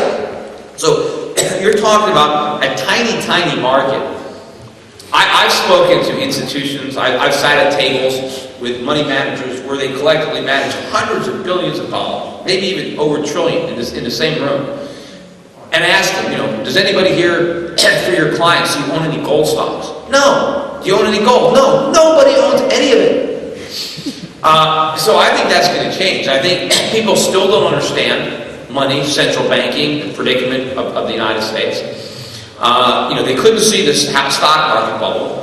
They couldn't see the housing bubble. They can't see the bond bubble. But somehow they think they see a gold bubble. Right? There is no gold bubble. There might be one in the future, but we ain't there yet. Yeah. Hey Peter, I just want to know for younger adults who have some assets besides gold and commodities and foreign exchange, what are some areas that you and your firm are looking to, like you were saying, some countries that you're looking to get into when your thesis does play out? When it does play, well, I mean, it's the same countries. I mean, we're investing in Asia, a lot of the resource countries.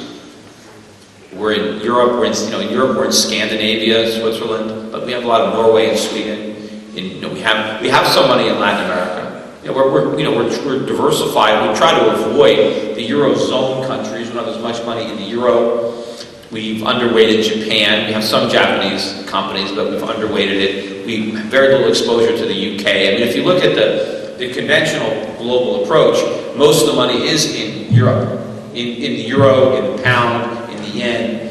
We're focusing on other countries that have better monetary policy, better fiscal policy, stronger currencies, better fundamentals. I mean, nobody is perfect. I mean, the problem is there's no, perfect capitalist society. I mean, you could look at Hong Kong or you could look at Singapore and say, yeah, they're a lot closer to the ideal, but they're not as close as we used to be, 100 years ago. So nobody's perfect. It's kind of like, you're trying to pick the least bad among the offenders. But there are countries that are, that we own. And I think, the biggest innovation, I think, at my company in the past couple of years was the introduction of the managed product. So now, the way the firm used to be is we would help individuals build their own portfolios of stocks. We would discuss the companies. We would charge them a commission. Now, we're mainly managing money for our clients. So the clients will send us money, and they don't talk about the particular stocks with the broker. We just have asset managers that will build the portfolios, and we charge a fee. And for people who have less money and they can't qualify for the managed program, which the minimum is $250,000 for the managed program, I've created mutual funds. I now have 7 mutual funds that I run myself with a team of portfolio managers that basically copy all the things that we would do in the separately managed accounts. So now you can just buy my mutual funds instead of having to buy all the individual stocks, because the mutual funds own those stocks. And you can actually buy these funds through other firms. You don't even have to you can buy them at Europe Pacific Capital, but you can buy them at a lot of other firms too. We have our firms, my mutual funds are on platforms of other brokers. Thanks. Hi, Peter. As far as strategies go, I have two things that I think are related. One is, I'm a real estate agent, and I'm curious as to where I think the market is going. I've been focused on short sales and working with investors who are interested in buying those short sales. Where do you see that going? Should I avoid that altogether or reinvest? Well, it depends on the market. Right. You have to know each individual market. What are your rental opportunities that are there? And how short is the short sale? And of course, a short sale doesn't necessarily mean value. It just means that the property is being sold below the mortgage. Well, it could be worth a lot less than the mortgage. I mean, Well, just New York because has a 10-year shadow inventory they're estimating, so it's... but what is that shadow industry if interest rates go up? Right. And then imagine this: interest rates go up, and now we're in a worse recession. So now you have higher rates and even more unemployment. The shadow industry, is not just a shadow; it's just a mountain, and it's not it's right out there. So it all depends on the individual, and of course, a lot of it depends on how much money your investor is going to have to sink into the property. Because when you buy investment property, oftentimes the banks want a lot of down payment money, and the question is, where else might you invest that down payment money to get a much better return? Now, yes, you are getting some leverage. But what I find out is, if it's an investment property, maybe you can't get a 30-year fixed. Maybe you're going to get, more of an adjustable rate financing, where you're leaving yourself exposed to a run-up in rates. And then quickly, I have two daughters that are about to enter the job market. Well, one just did, and one's going to be another 5 or 10 years down the road. As far as planning for this debacle that's going to happen, what type of careers should I direct them into to possibly withstand this, or maybe even be able to come out? Yeah, first of all, I say, definitely let them get as big of college loans as they can at this point. Because I think that, they're going to just forgive them. Either inflation's going to wipe them out, or politicians are going to trip over themselves, or, who's willing to forgive the most amount of student debt? Right. Because you have this huge student population in debt, and the government wants their votes, and they want their votes by telling them they don't have to pay back their debt. So I think it's going to be a bailout for the students, loan forgiveness, so you're going to feel left out if you didn't have the student loan. Right. Because, you can, even if you don't use the money for college, you can buy all sorts of stuff with that money. And of course, the student loans, that's the reason that college is so expensive in the first place. But to the extent that you're going to blow any government money on an education, and you actually want to do something worthwhile, because the problem is right now with all the government programs, there's no incentive to actually get a degree that has any relevance or any value. You just go and get a degree because the government tells you need a degree to get a job. It doesn't really matter what the degree is or what the job is. I read that something like 40% of the minimum wage jobs are held by people who went to college. Wow. Now, not all of them graduated, but at least they went. Well, what good is college if all you can get is a minimum wage job? And I can get that job out of high school. I mean, most kids can get a minimum wage job, as soon as they're old enough for a work permit. You don't need to go to high school or college to serve French fries. But this is the problem. We tell everybody that they need to go to college. They don't. You don't need a college degree for everything. In fact, most jobs don't require a college degree. In fact, most jobs, whatever you need to learn, you learn on the job. You don't learn anything in college. But to the extent that they're going to be there, look, there are certain things that you learn in college that are worthwhile. They're going to study computers, engineering. There are hard sciences that you can learn in a classroom. And if you're going to do that, right, and you're going to study, geology, or there are things you can think of, languages. I think if you can learn Mandarin, things that you can learn, where you can go anywhere in the world and apply your skills, right? Mechanical engineering, architecture. So there are certain things that we need, but I would not encourage them just to go for a liberal arts program, just to go there and be another one in the crowd with a sociology degree or a political science degree, even economics. I don't think these degrees have any real value in the marketplace. Everybody's got them, and what do you really know? And you people study, not only all kinds of philosophy of sports, and a lot. I know when we went to college, the idea was to find the courses, that would require the least amount of effort, because we didn't want it to interfere with our partying.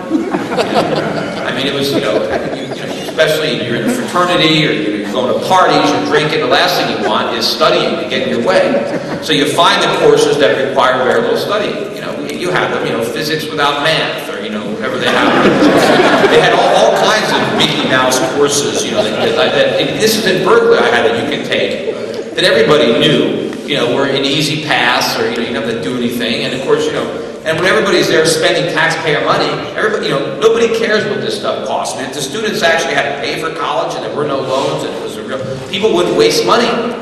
They would just go and they would study things because they really wanted to learn and to increase their marketable skills, not because they were looking to take a vacation for 5 years or 6 years before they actually had to start working. But this is the society we take. So you want to encourage them to learn things that are actually going to be of value. And not just, go, people say, well, we need college because of the experience. It's, people grow as a person. Yeah, you don't have to borrow $150,000, $200,000 to grow as a person, right? You can do that without college. And in fact, whatever you learn in college, you can learn it. The internet is there. The books are it's so easy today for people to learn stuff. You don't need to sit in a classroom to learn things. In fact, some of the best lecturers are online. You can get all this stuff. People can have access, so people can educate themselves. They don't need a fancy university, where all the money goes into the gymnasiums and the off-student housing and all the fancy restaurants. I mean, that's all a waste of money, and that's that was built up on government credit. But as I said, at this point, I've told people, look, college is a waste of money. College is a bubble. But at this point, as I said, I think they're going to forgive the debt anyway. Hi, Peter. When people talk about whether or not you should buy gold, if it's a good idea, they usually focus on the debate between deflation and inflation. Recently, I heard some people say they look at it as protection against any circumstances where you stray from the normal. So whether that's deflation or inflation, it can still work out. Did you agree with that? Well, I think the price of gold is going to go up in real terms relative to just about everything. Whether it happens in a deflationary collapse or an inflationary collapse, doesn't really matter. See, let's say the price of gold goes from $1,600 an ounce to $800. That's a 50% drop. But everything else goes down 70%, the price of everything else. Whether it's food, energy, stocks, real estate. Well, gold has still gone up. On the other hand, if the price of gold goes from $1,600 to $3,200, it doubles, but the price of everything else only goes up by 25%, well then, gold prices went up. They go up on both scenarios. Now, the people who think we're going to have a deflationary collapse, though, I think are wrong. I think they're basing it on historical comparisons to when we were on a gold standard. If we were still on a gold standard, there would be no question that we would have deflation. It wouldn't even be an argument. We'd have massive deflation, and that's what we need. We have an inflationary boom, it's followed by a deflationary bust. That's just the way it works. But we don't have it. We're not on a gold standard. We don't have real money. We have fiat money. We have a printing press. And as the deflationary bust starts, the government can prevent it in nominal terms by printing money. This is what Ben Bernanke has told us. He said in his famous speech that resulted in the nickname Helicopter Ben. And I still think I coined that term. A lot of people use it. I think it originated with me. I just don't get any credit for it. But Helicopter Ben, he got that moniker because he said that we have an invention called the printing press. And unfortunately, I wish somebody had not told him about that invention, but he knows about it. And he said, we will print as much money as we have to, if we have to drop it from helicopters to prevent deflation. That's what he said. And he's right. If the government prints enough money, prices will not fall. Right? In nominal terms, they won't. But in real terms, they will collapse even faster. That's what's going to happen. See, it's not that the prices will come down, it's that the value of the money will come down even faster. So let's say stocks lose 90% of its value, but money loses 95% of its value. Well, then stocks are still going to go up in nominal terms, even though they've collapsed in real terms. So this is what's going to happen, because the Fed is not going to sit back. Like I said earlier, is the Federal Reserve going to sit back and let Bank of America fail? Is it going to sit back and let the depositors at Bank of America lose their money? Right? Is the government really going to let Americans go to the ATM machine and they put the card in and it says, sorry, your money's gone. We lost it. We bet it on real estate and it didn't work out so good. Right? Tough.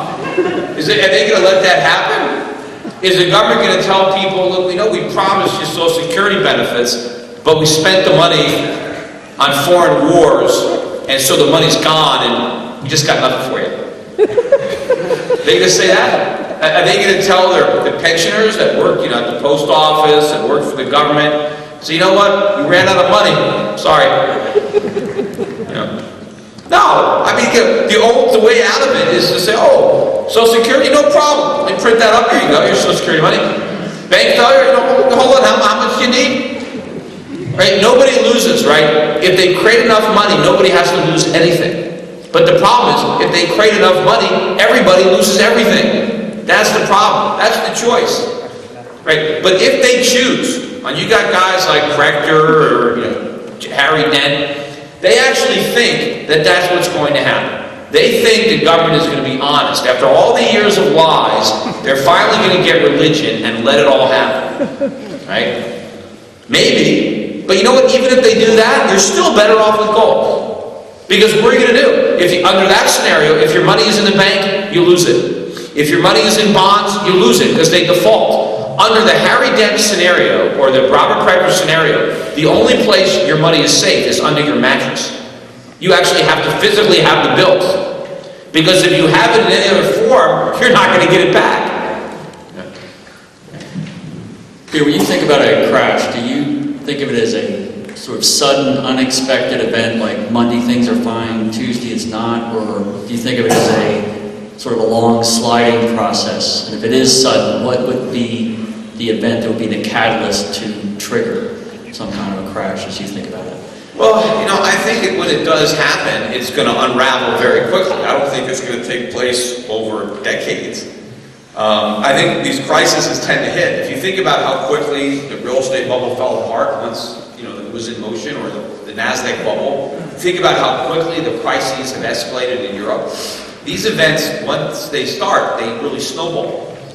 And I think it's going to be very quick. That's one of the reasons that I tell people, you've got to be prepared in advance.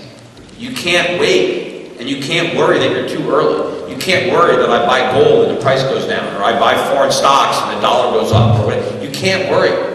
Because if you're trying to get it at the perfect time, the one thing I know for sure is you're not going to succeed. And I'd rather be years early than a day late. If you're a day late, you're too late, right? So you got to do it early. And, the problem with, the markets can be irrational for a while, and people do very foolish things. And you just don't know how long that irrationality is going to last. It lasted, for a while in the stock market and then the real estate bubble, but eventually the fundamentals come out. And I think this is the major seminal event that we're waiting for, is going to be the unraveling of the U.S. I mean, think about the Soviet Union. Think about how quickly that disintegrated. If you remember back to that time period in the late 80s, I mean, this was quick. I mean, and they went like dominoes. I mean, the Soviet Union went from being this ominous superpower, it was nothing. It was gone.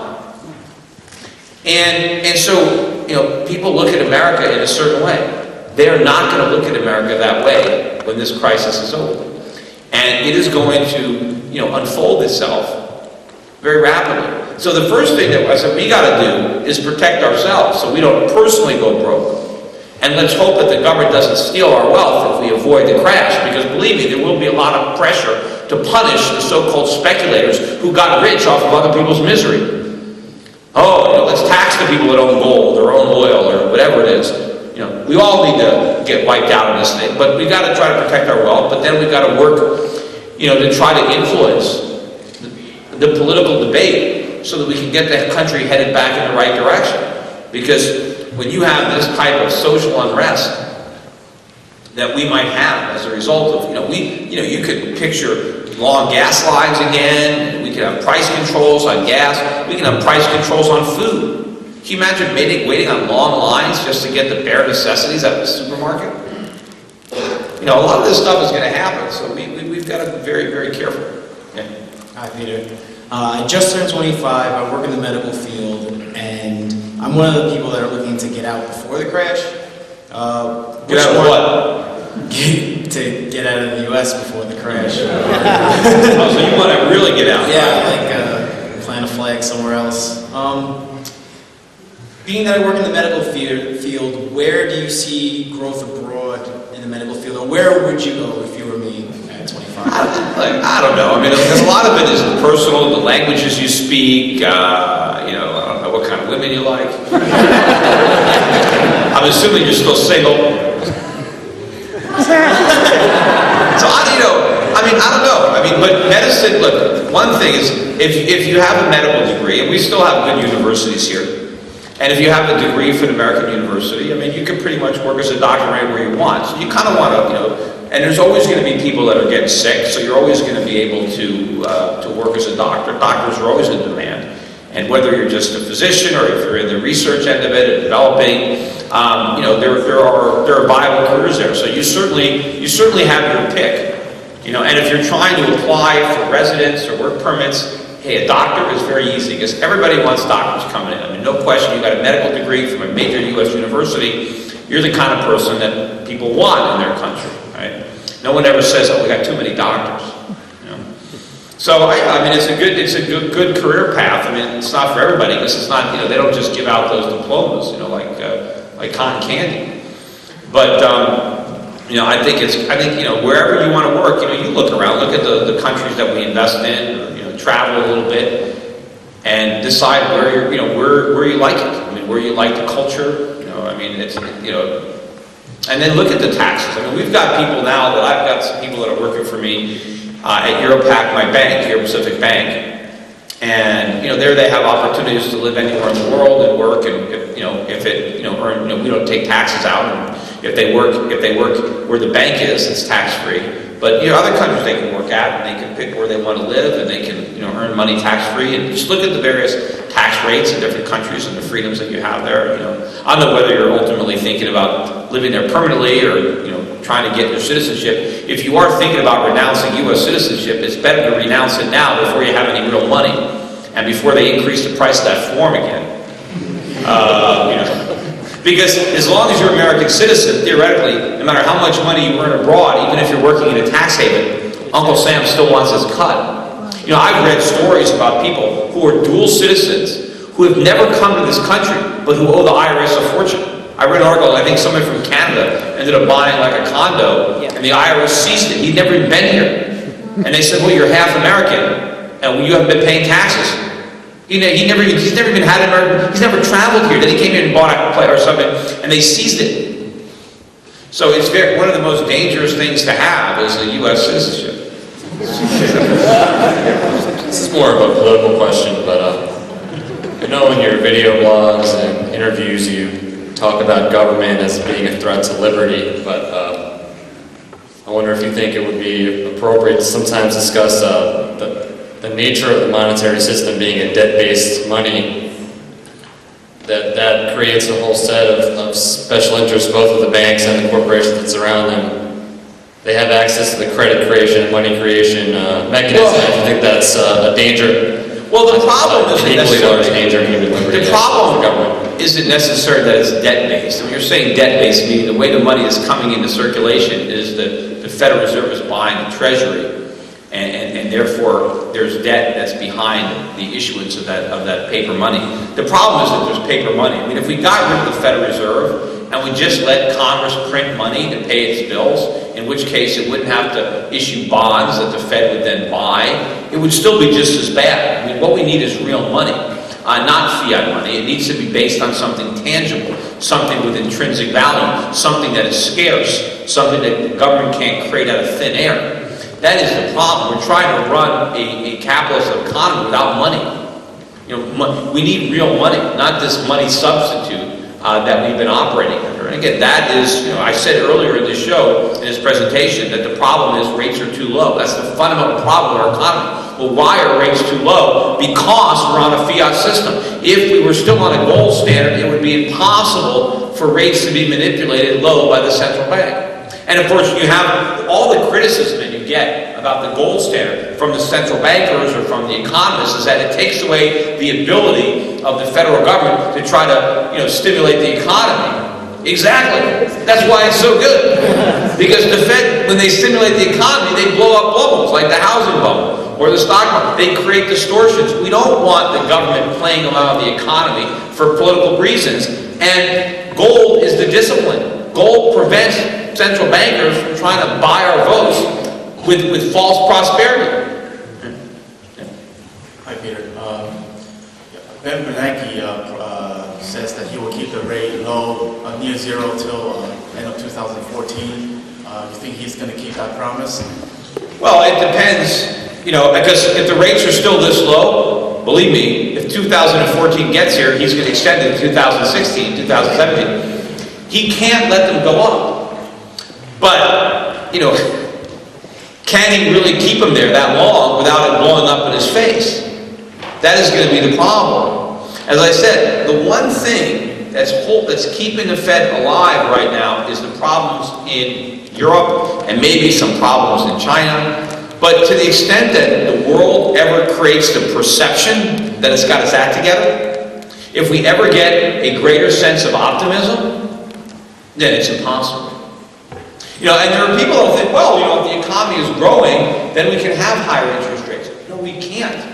The minute interest rates go up, any growth that we think we have in America will vanish. Because it's all a function. Look at the GDP numbers that we just had. We got modified. It was all an increase in consumer spending. Why are American consumers spending? It's the last thing they should be doing. But they're spending. It's all this cheap borrowed money. Our trade deficit is going up again. It's almost, it's the highest it's been since the financial crisis. We've got big trade deficits. Our savings rate is falling. We're doing all the things that produced the last crisis. And it's only that interest rates are still at rock bottom that we can afford to do it. So the minute that rates go up, it's over. Do you have a ballpark timeline? I said, no, I don't have a timeline. I don't have the crystal ball. I wish I had it. But I don't. I don't know exactly when it's going to start. I do know that it's going to happen. There's no way around it. I know that we can't live. This model is not viable. How much longer? It's like, how many straws can you put on a camel's back?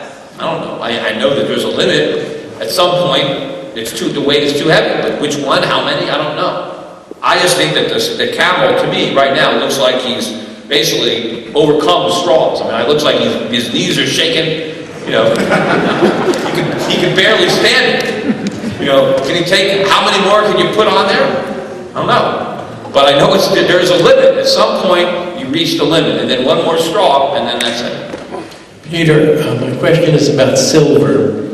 Gold has been mentioned a lot here. My question is, do you see silver being a better investment than gold? And in what form would you buy silver? For instance, would you consider silver coins, like silver dimes, if there was a reasonable markup of, let's say, not more than 5%? Well, I like both gold and silver to own. I think ultimately silver might outperform gold if the prices go as high as I think they will. But, I've generally told people to have more gold than silver, maybe 2 to 1 gold and silver. But you can play around with it. If you see the metals diverging, if you want to add to your position, you can look at the relative prices and decide, should I buy gold, should I buy silver? The thing is, you want to buy bullion, just bullion coins and bars. You don't want to get talked into buying some numismatic coin or rare coin by a salesman who's trying to make an extra commission. You just want to buy basic. For silver, too, you can buy junk silver, so you have quarters and dimes. If you think you might use them for barter, it's good to have some of your silver. But if you have more silver, you can have, 5-ounce bars, 10-ounce bars, 100-ounce bars, depending on on how much you're buying. We've got a little booth out front. Like there's a couple of guys out there from my precious metals company, which is Euro Pacific Precious Metals. And we don't even sell numismatics, so you don't have to worry about my guys trying to push you into those products. And we have reasonably low markups, which is what you want. We also sell Perth Mint through the broker-dealer if you want to own gold and have it stored in Australia. So you have it out of the country, but if you want it physically delivered to you, where you can have it with you, we do that at Euro Pacific Capital. But as I said earlier, stay away from, if you want to collect coins, I mean, you can collect coins just like people collect art, people collect stamps, they collect memorabilia. But, a 200-year-old coin or that's never been circulated, where there's only 10 in the world or something, it's a rare item, but it's not a gold investment. Maybe the coin is made of gold, but you're not buying it for the gold any more than you're buying a baseball card for the cardboard, right? It doesn't matter what it's made of, right? You're not paying. But the problem is a lot of these coins that they say are numismatic have no numismatic value. They're not scarce at all, yet they jack up the markup because they convince you you're getting something rare when you're not. What you are getting is stuck with an overpriced coin. And then if you try to sell it, you need the price of gold to pretty much double or silver just to get your money back.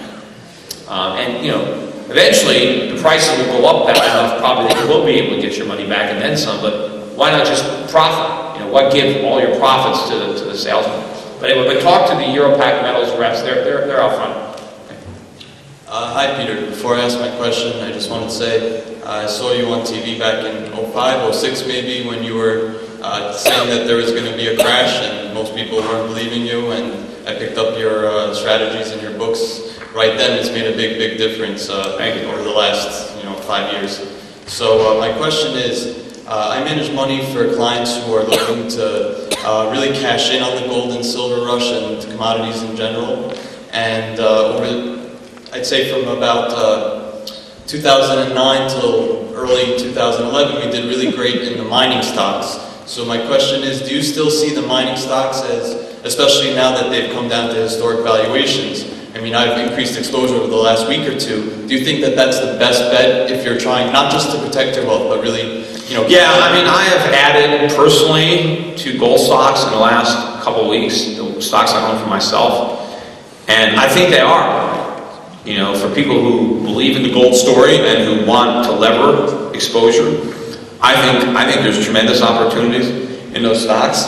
And I think just even short term, I mean, it's always hard to trade short term, but I think the U.S. dollar is looking weak. We had an outside week 2 weeks ago where the dollar index took out the previous week's high, closed below the previous week's low. This week we closed right on the low of the week. Despite all these negative headlines coming out of Europe this week, we had a Spanish downgrade, we had these French elections. I mean, people are really worried, yet the dollar is going down anyway. And even though gold stocks were weak, the price of gold has been rising steadily for the past week, even with gold prices. The gold stocks have turned around the last couple of days of the week, but they had been falling even as the price of gold had been rising. And to me, it looks like gold has even broken out. And of course, you probably got my favorite indicator of all, the Dennis Garthman indicator. So he has pronounced the gold bull market dead yet again. And so, that's a pretty good sign that we're about to have a huge rally. Of course, when it rallies, he'll claim he was with us the whole time until the next drop when he claims, oh my God, it's all over. But, so yeah, I would be buying, I am buying, those stocks. And, so if you have accounts with us, if you're not talking to your brokers about, you got to be speculative. These are mining stocks, so there are dividends there now. They're not the greatest dividends, but they're greater than the typical stock in the S&P 500. But we've got dividend strategies now. We're collecting 8-9% dividends on stocks, so we can't get that out of gold stocks, but you can get 2 or 3%, which is a lot better than you get on most stocks, and it's certainly a lot better than you get in cash or CD. And these are mining companies that actually have a lot of gold. Part of the problem though with some of the mining companies, like Goldcorp last week, announced higher than expected production costs. And it's kind of ironic that people think there's no inflation, yet the gold mining companies are having problems because it's costing so much to mine the gold. Why are the costs of mining rising so fast? Inflation. The problem is so many people think there is no inflation. So when people wake up and appreciate how much inflation there is, I think that's very bullish for gold prices. And of course, to the extent that high production costs keep new mines from coming on the market, that only is more bullish for gold, because it means the supply is growing even more slowly despite the increased demand because of the escalating costs. Whether a person is in college or not, what is the best thing for a young person to do with their money that they're saving? Well, send it to Euro Pacific. But depending on how much you have, I mean, if you don't have enough, the minimums on our mutual funds are $2,500, by the way. But if you don't even have enough for that, you know, I've told people that it makes sense just to buy some of the things you think you're going to need in a year or two.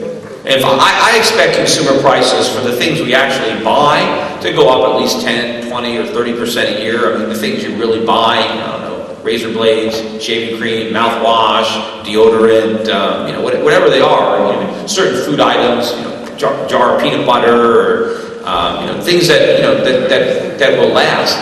So you might want to go and figure out all the things that you would buy next year, and just buy them now, because they're going to be a lot cheaper. And let's assume, you know, you buy a box of cornflakes and you eat it, you open it up next year, and, you know, when you bought it, it was $6, and next year it's $9. You know, you've got a, what, a 50% gain, no taxes on that gain. Just eat the cornflakes. You know, compared to people who say, look, I'm going to put some money, and this is why I said earlier, why would you save? Right? Why would I put $500 in a savings account to spend it next year when I'll only be able to buy $450 worth of stuff? Why not just buy the $500 worth of stuff right now? And as long as you have some storage room in your apartment, you know, you can go buy. There's some of these products I buy them. I bought them, like, you know, I get my hair cut, and every once in a while I run out of a product that I usually buy one of these products.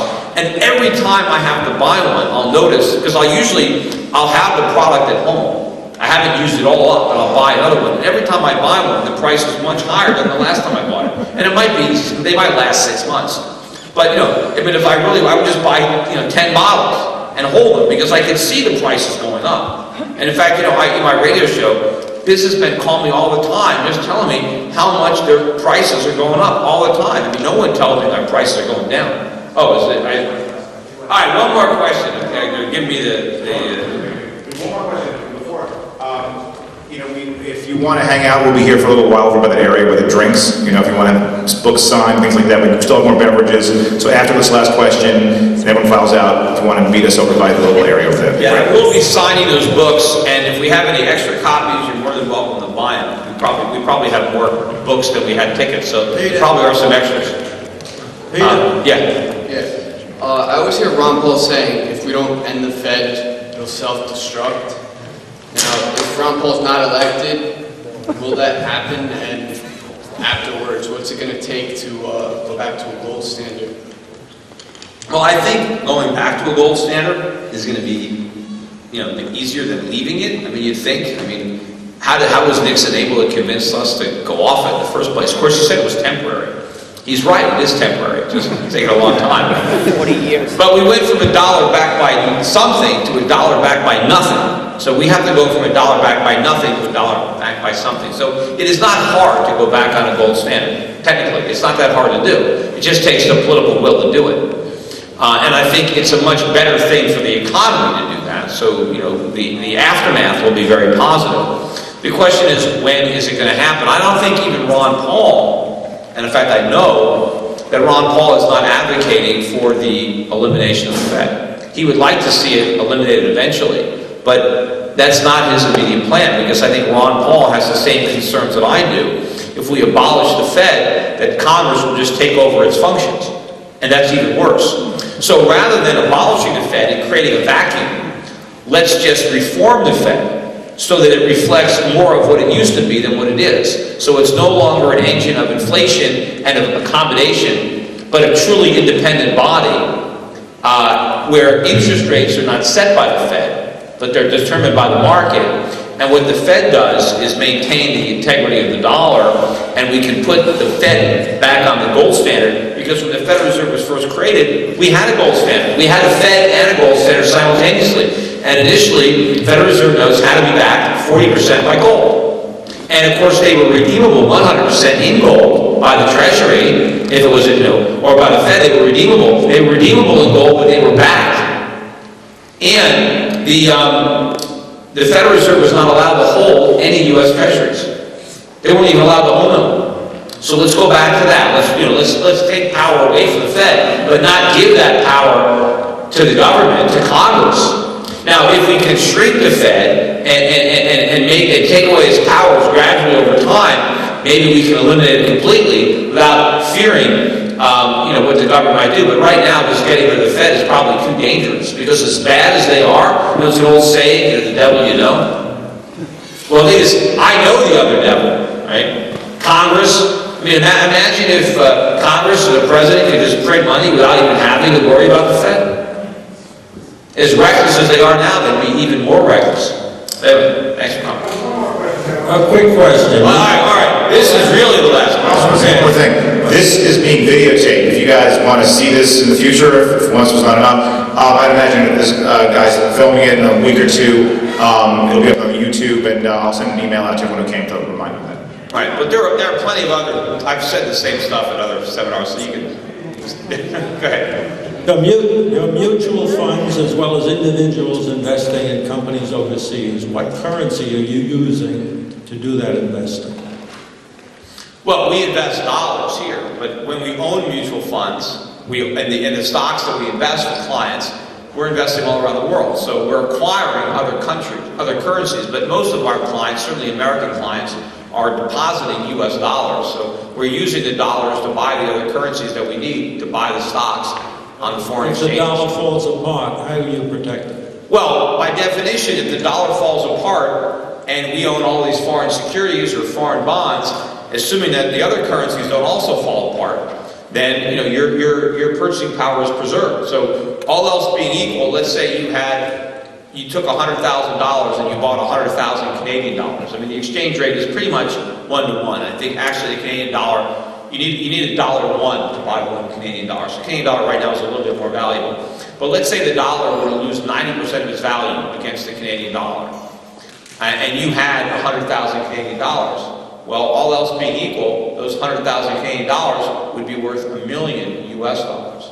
So, but you wouldn't have any more purchasing power, because everything you wanted to buy would be 10 times as expensive. But at least you wouldn't have lost your purchasing power. The person who had his $100,000 in dollars, he feels like he only has $10,000, because he can only buy what $10,000 used to buy. But by staying in the Canadian dollar and avoiding the US dollar, all else being equal, right? If the Canadian dollar maintains its purchasing power and the dollar collapses by 90%, and now you're equal.